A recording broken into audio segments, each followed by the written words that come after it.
Hidup ini memang penderitaan, tapi jangan ditolak. Iakan hidupmu, apapun situasi yang menyakitkanmu, iakan, terima dulu. Karena kalau kita menolak situasi, kita tidak akan bisa keluar dari masalah, tidak akan bisa keluar dari penderitaan yang kita hadapi. Maka pertama-tama, ya sahan, mengiyakan hidup. Situasi kita hari ini yang serba rumit, serba tidak jelas gara-gara corona, kita sebut saja memang sedang rumit dan sedang tidak jelas. Itu namanya mengiyakan. Jangan melarikan diri, jangan menganggap tidak ada masalah ya diterima, kita memang sedang bermasalah. Karena kalau mengiyakan saja belum, ya kita tidak akan ngerti ada masalah, apalagi mencari jalan keluar dari masalah. Jadi tipsnya Nietzsche selanjutnya, ya, iyakan dulu masalahmu. Nah, baru kalau sudah diiyakan, sekarang keinginanmu apa? Kalau menurutmu ini menyakitkan, membuatmu menderita, keinginanmu apa? Disitulah nanti Nietzsche punya will to power konsepnya. Jadi, oke, kalau keinginanmu itu wujudkan. Kalau keinginanmu itu, ya lakukan. Jangan diam saja, jangan malas, jangan lemah. Jangan jadi orang yang ingin dikasihani. Perjuangkan, wujudkan will to powermu. Keinginan, kalau makna letternya keinginan untuk menang, keinginan untuk berkuasa. Assalamualaikum warahmatullahi wabarakatuh. Bismillahirrahmanirrahim. Alhamdulillahirabbil alamin. Wa bihi nasta'inu ala umurid dunya waddin. Allahumma sholli wa sallim wa barik ala habibina wa syafi'ina sayyidina wa maulana Muhammadin wa ala alihi wa ashabihi wa man tabi'ahum bi ihsanin ila yaumiddin.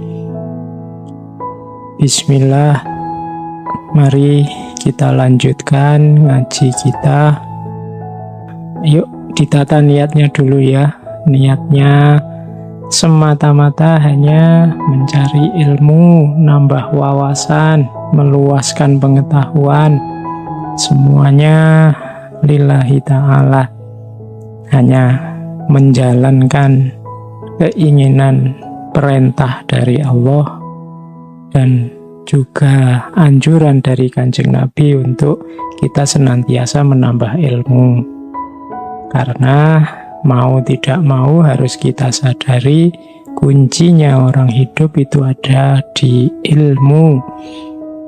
Kita harus pintar-pintar membaca ayat-ayatnya Allah, baik ayat-ayat yang qauliyah maupun ayat-ayat kauniyah. Diakui atau tidak, kita hari ini mungkin banyak yang sudah pinter memahami, membaca ayat-ayat qauliyah, Al-Quran, hadis, kitab suci. Namun kita sering agak susah untuk membaca ayat-ayat kauniyah karena kita memerlukan banyak ragam ilmu. Tentang hewan-hewan mungkin kita butuh peternakan, tentang ikan kita butuh perikanan, tentang ruang angkasa, tentang laut, tentang sungai, masing-masing ada ilmunya sendiri. Ini semuanya adalah ayat-ayat kauniyah. Oke, langsung saja ke tema kita hari ini, yaitu tentang penderitaan. Ini sebenarnya melanjutkan kemarin-kemarin. Yang kalau kita definisikan secara ringkas, musibah itu ya apa yang mungkin tidak kita senangi yang menimpa kita. Meskipun dari pertemuan-pertemuan minggu lalu kita mendapat banyak kesadaran baru, karena jangan-jangan yang kita anggap musibah itu ternyata anugerah. Jangan-jangan yang kita anggap bencana, di balik itu tersembunyi banyak hikmah. Nah, malam ini kita lihat tentang penderitaan. Penderitaan ini dari kata-katanya sudah bisa kita pahami ini hubungannya dengan apa yang kita rasakan.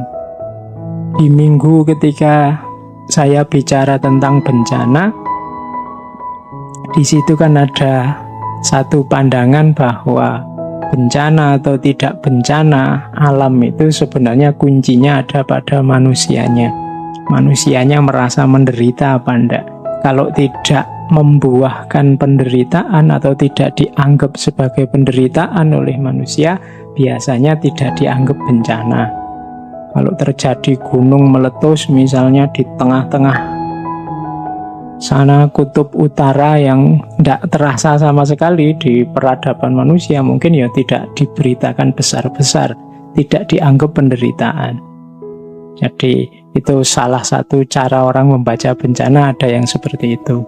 Maka bencana itu kalau di slide yang pertama ini kategorinya, ciri-cirinya biasanya ada 1, 2, 3, 4. Yang pertama apa? Experience of unpleasantness.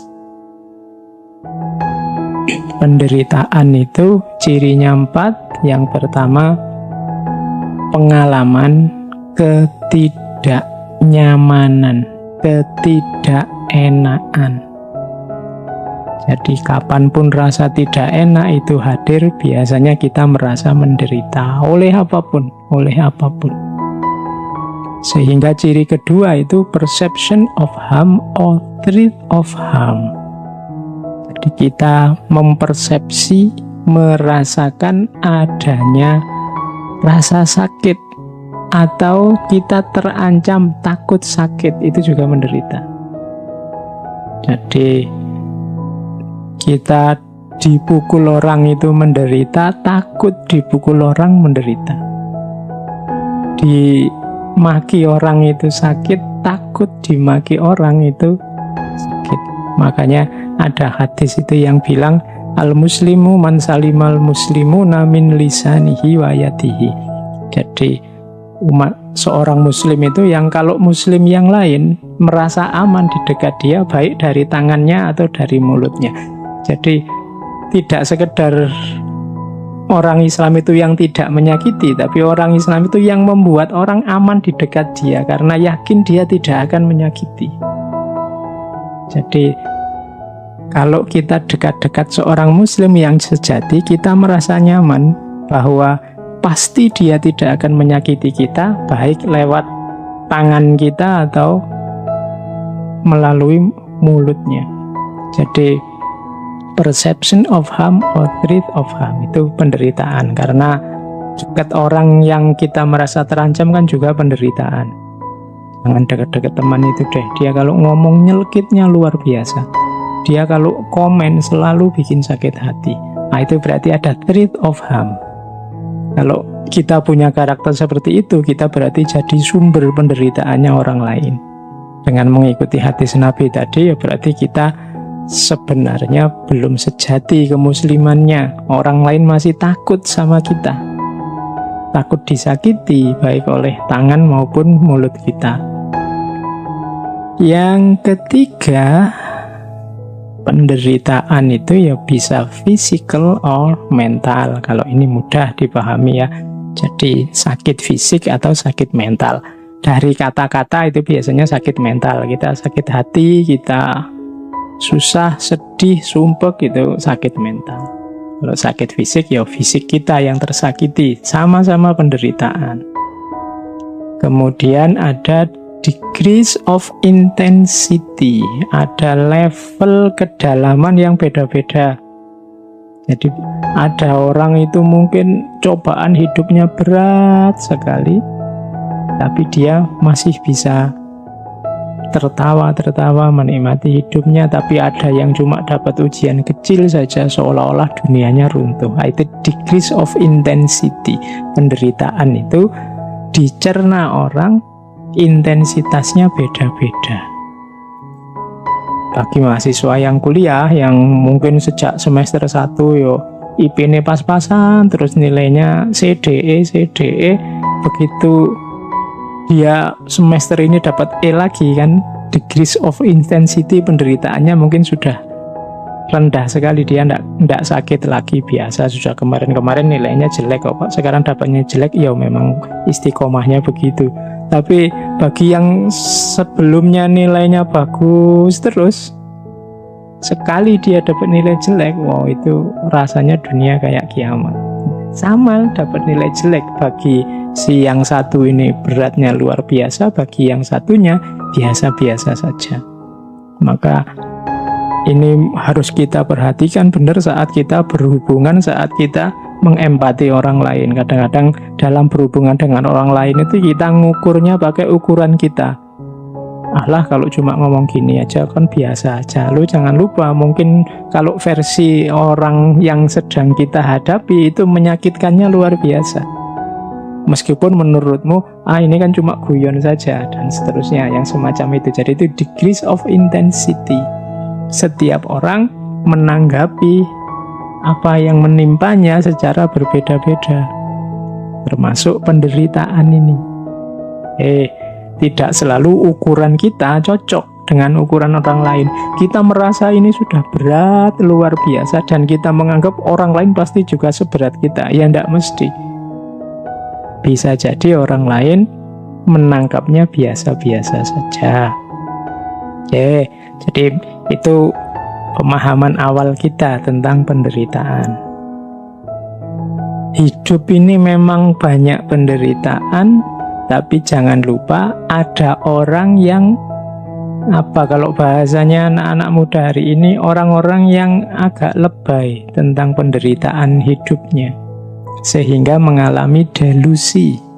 Kalau ini teori psikologi ini. Jadi di dunia psikologi dikenal ada orang-orang yang mispersepsi tentang penderitaan hidupnya. Ada yang namanya delusi hipokondris, ada namanya delusi nihilistis. Delusi yang pertama ini ciri orang yang mungkin bahasa kita negative thinking. Dia selalu merasa diriku ini selalu menderita. Aku ini kok susah terus, aku ini kok sakit terus, tidak ada senengnya hidupku. Itu secara psikologi juga disebut delusi. Delusi itu berarti semacam tertipu, dia memahami dirinya, mispersepsi tentang dirinya. Apa iya sih hidup kita ini 100% isinya susah terus, menderita terus, kecewa terus, cemas terus? Kan enggak. Masih banyak hal yang bisa disyukuri. Tapi orang-orang yang kena delusi ini merasa bahwa hidupku selalu menderita. Sejak aku kecil sampai sebesar ini, tidak pernah sekalipun aku bahagia. Itu jenis delusi. Ada yang lebih dari itu, namanya delusi nihilistis. Delusi nihilistis ini merasa bahwa tidak cuma aku ini selalu menderita, tapi aku ini sudah tidak ada harganya. Tidak berguna lagi aku hidup di dunia. Apa gunanya aku ada sekarang? Nah, itu namanya delusi nihilistis. Menganggap dirinya tidak penting lagi untuk ada. Untuk yang mengalami yang kedua ini hati-hati. Karena jangan sampai melahirkan tindakan-tindakan yang merugikan diri sendiri dan orang lain. Jadi penderitaan ya kita akui, hidup ini memang banyak sekali hal-hal yang membuat kita menderita dalam tanda petik, tapi ya jangan berlebihan sampai tadi mengalami delusi, menganggap hidup kita selalu tidak ada senengnya sama sekali, atau yang nihilitis, hidup kita ini tidak ada harganya. Saya itu apa sih Pak? Sekarang kan banyak itu, apa sih aku ini kan kayak remah-remah rengginang di itu hari ini kan banyak istilah itu ya, ndak apa-apa untuk guyon, tapi ya jangan sampai beneran kita merasa bahwa hidup ini ndak ada harganya. Allah mengizinkan kita, menakdirkan kita bisa hidup, eksis hari ini di muka bumi, pasti ada tujuan, ada nilai, ada harganya. Ndak ada orang yang sama sekali tidak ada harganya. Mungkin kita menyebut ada loh Pak orang-orang yang jadi sampah masyarakat. Ya, itu hanya salah kelola saja, baik dirinya maupun masyarakatnya, sehingga akhirnya dia tercampak, kita sebut sampah masyarakat. Itu pun ada harganya.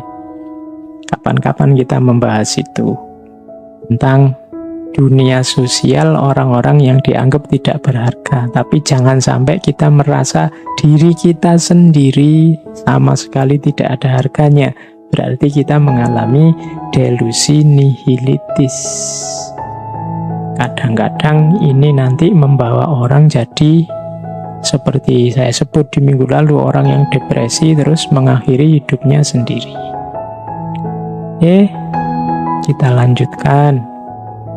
Kita jelajahi sebentar pandangan para filosof barat sekarang tentang apa yang disebut penderitaan. Jadi tidak hanya para filosof timur atau dalam tradisi tasawuf yang kita kenal sering bilang bahwa hidup ini penderitaan. Beberapa filosof besar barat, bahkan filosof-filosof kunci juga punya pandangan bahwa hidup ini isinya memang kesulitan, kesusahan, penderitaan. Cuma ada cirinya. Kalau di barat ini membaca penderitaan itu sebagai tantangan. Jadi penderitaan itu sebagai fase yang penting kita sadari untuk kita berkembang lebih baik. Begitu kita sadar, wah menderita ini, aku susah ini di barat biasanya dipandang sebagai tantangan. Gimana caranya aku keluar dari penderitaan ini, aku bisa menang dari penderitaan ini. Itu ciri peradaban barat. Misalnya ada pandangan dari, dulu pernah kita bahas, Arthur Schopenhauer. Beliau menulis tentang the world as will and idea, dunia sebagai keinginan dan ide.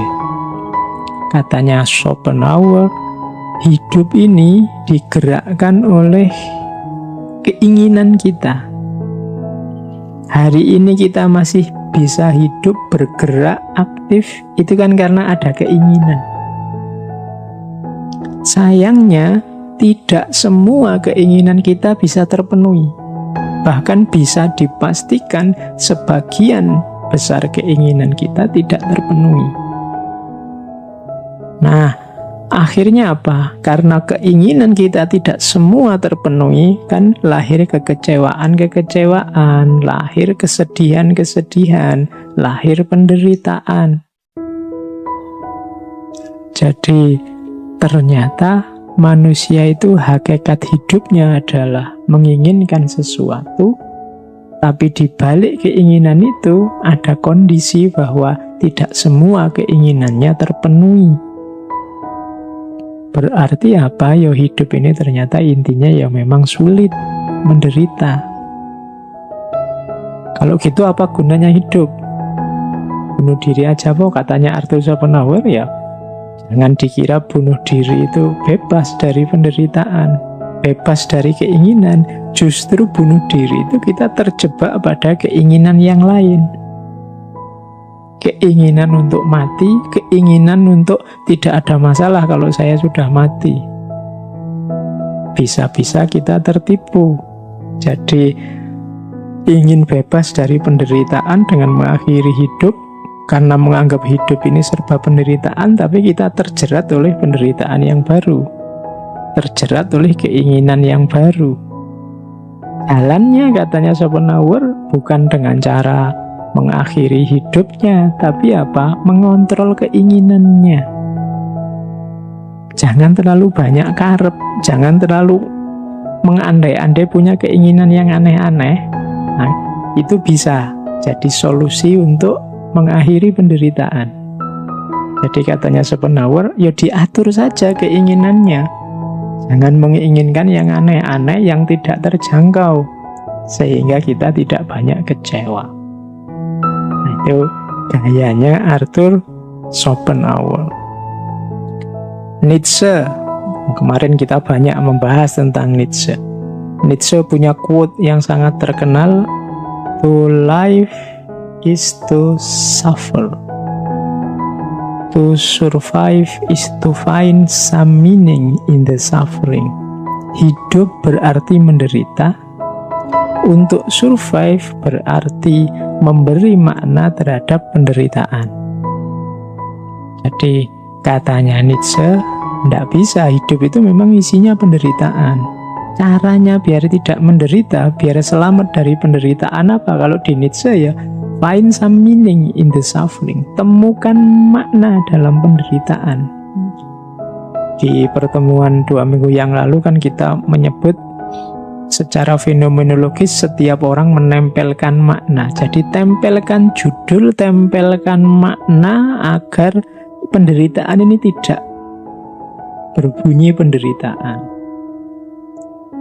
Di sesi kemarin saya contohkan ketika ada teman kita diputus pacarnya, jangan dikasih judul diputus pacarnya ini sebagai dia sedang disakiti atau dicampakkan oleh pacarnya. Kasih saja judul dia diselamatkan dari pacarnya yang tidak beres itu. Oh, itu meaning namanya. Alhamdulillah dia pisah sekarang daripada kalau pisah nanti besok setelah menikah. Itu namanya give some meaning. Mahasiswa yang tidak lulus-lulus, jangan dikasih judul tidak lulus-lulus, nanti stres. Beri saja judul mahasiswa yang harus lebih banyak belajar lagi. Mahasiswa yang diberi kesempatan untuk belajar lebih lama, dan seterusnya. Itu namanya give some meaning. Jadi, kalau kita membaca secara lugu, ya penderitaan tetap penderitaan. Tapi jalan keluarnya apa? Tempeli makna yang cocok sehingga tidak menderita. Kalau ada orang membentak kita, misalnya kita melakukan apa yang menurut kita benar, menurut dia salah, jangan dibaca itu sebagai bentaan kemarahan, tapi baca saja itu sebagai peringatan kepedulian, simbol kasih sayang. Wah, kita tidak jadi sakit hati. Jadi hidup ini memang menderita, tapi ada jalan keluarnya. To survive is to find some meaning in the suffering. Beri makna saja yang cocok sesuai keinginanmu, yang membuatmu bahagia. Nah, saya lanjutkan. Kalau di Nietzsche ada istilah Ja-Sagen. Ja-Sagen ini salah satu istilah yang terkenal dari Sartre yang artinya mengiyakan hidup. Hidup ini memang penderitaan, tapi jangan ditolak. Iyakan hidupmu. Apapun situasi yang menyakitkanmu, iyakan. Terima dulu. Karena kalau kita menolak situasi, kita tidak akan bisa keluar dari masalah, tidak akan bisa keluar dari penderitaan yang kita hadapi. Maka pertama-tama, ya sahan, mengiyakan hidup. Situasi kita hari ini yang serba rumit, serba tidak jelas gara-gara corona, kita sebut saja memang sedang rumit dan sedang tidak jelas. Itu namanya mengiyakan. Jangan melarikan diri, jangan menganggap tidak ada masalah. Ada masalah, ya diterima, kita memang sedang bermasalah. Karena kalau mengiyakan saja belum, ya kita tidak akan ngerti ada masalah, apalagi mencari jalan keluar dari masalah. Jadi tipsnya Nietzsche selanjutnya, iyakan dulu masalahmu. Nah, baru kalau sudah diiyakan, sekarang keinginanmu apa? Kalau menurutmu ini menyakitkan, membuatmu menderita, keinginanmu apa? Disitulah nanti Nietzsche punya will to power konsepnya. Jadi, oke, kalau keinginanmu itu wujudkan. Kalau keinginanmu itu, ya lakukan. Jangan diam saja, jangan malas, jangan lemah, jangan jadi orang yang ingin dikasihani. Perjuangkan, wujudkan will to powermu. Keinginan, kalau makna letternya keinginan untuk menang, keinginan untuk berkuasa. Jadi ada masalah, kita menderita, iyakan. Oke, iya, saya memang ada masalah, saya memang menderita, saya memang sulit. Iya, tapi saya ingin keluar dari penderitaan ini, saya ingin melakukan ini, saya ingin membuahkan itu, saya ingin menghasilkan ini, wujudkan itu. Jangan jadi orang lemah, jangan jadi orang yang ingin dikasihani. Itulah nanti will to power. Jadi kalau ini agak beda sama Schopenhauer tadi. Kalau Schopenhauer ada masalah karena kita banyak keinginan, ya sudah, kalau ingin tidak banyak masalah, dibatasi saja keinginannya. Kalau Nietzsche tidak, ada masalah, iakan saja, kemudian keinginanmu apa, wujudkan untuk mengatasi masalah itu. Nah, jadi kalau Nietzsche malah perjuangkan, wujudkan. Kalau di Schopenhauer kontrol dan batasi. Bedanya itu. Ada lagi, belum lama kita membahas Albert Camus tentang penderitaan. Kalau di Camus kemarin kan penderitaan itu, kenapa hidup ini menderita? Karena hidup ini absurd. Apa yang dimaksud absurd dalam hidup ini? Hidup ini isinya penuh kontradiksi-kontradiksi, ketidakjelasan-ketidakjelasan. Kita seperti Sisyphus. Dulu kita ceritakan ya bagaimana Sisyphus ini oleh dewa dihukum untuk menggelindingkan batu dari bawah gunung ke atas. Kalau sudah sampai di atas, dilepaskan lagi, menggelinding ke bawah, dia disuruh ngambil lagi, didorong lagi ke atas.